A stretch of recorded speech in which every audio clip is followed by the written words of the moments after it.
The same groups of people have been living in relatively the same places in England for a long time, since about 500 AD, when the Germanic groups came across. Of course, there have been wars and population movements in England. I don't mean to minimize those, but there's a long time depth, 1,500 years of settlement in regions in England, and we don't have anything like that time depth here in the United States. We're talking about 200 to 300 years at most.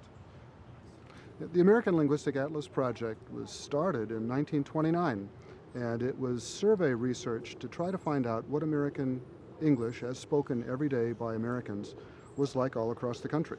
And it began with a project in New England, but then spread to other regions around the country. My research shows that people tend to talk like other people who live near them, so that we can think of speech in America as being clustered in local areas rather than in big dialect patches.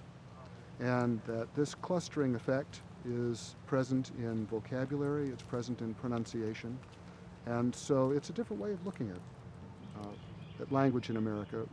If you don't start out with the expectation to find large dialects, then you don't have to find them. I think that any movement that tried to standardize English or any other language would be one that was giving up a great part of the richness that the language could hold. And in fact, such movements don't work. We see this in France with the Académie Française. We see this in other places where there's been a deliberate attempt to limit the growth and change of language.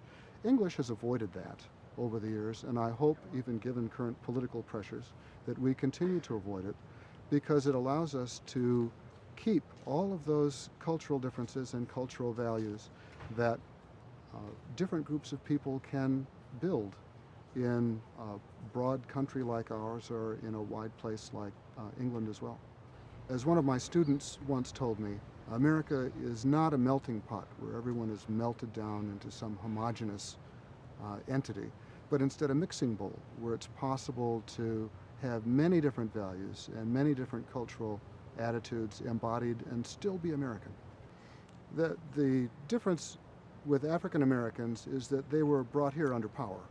They were not voluntary Americans. And so that is something in history that we can't sweep under the rug, but that we can't also allow to control what we still think today, because African Americans should have the same possibilities of being an American, expressing American values as anyone else. And in fact, a great many are.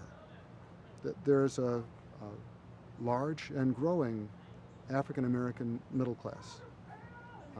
Linguistically, African Americans underwent the same process of language acquisition and language building that other American colonists did. That they brought with them the languages that they knew in Africa. They did not have the opportunity to come in groups where there would be other speakers of the same African languages necessarily. Sometimes groups of slaves might have been brought from the same language area, other times not. Other times they might have been mixed. But they would have been faced with the same problem of being able to communicate that others who came and who didn't speak English needed to do. And the same contact between non-English languages and English obtained for those people.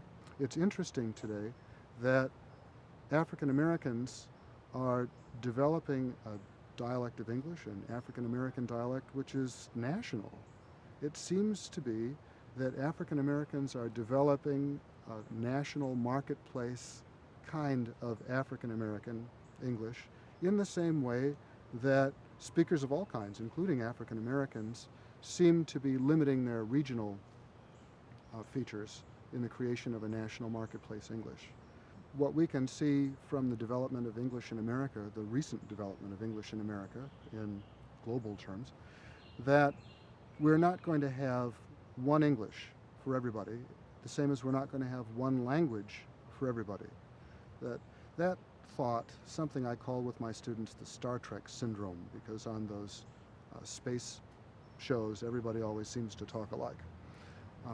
The idea that we'll just have one kind of English for everybody is simply not true here. it is more true of that educated group of people in a national marketplace than it is of the rest of the population. But it's not even true of them. So that we won't lose uh, different languages, and we won't lose different ways of speaking English around the world, even as English keeps spreading around the world. The great value of English around the world is as a lingua franca. The same thing as Latin was during the Roman Empire, that it's a language of commerce, a language that serves the need to communicate for business purposes, for cultural purposes, among people who don't share the same home languages. And so I think that what we're going to end up with is varieties of English around the world that grow and change but still persist over long periods of time.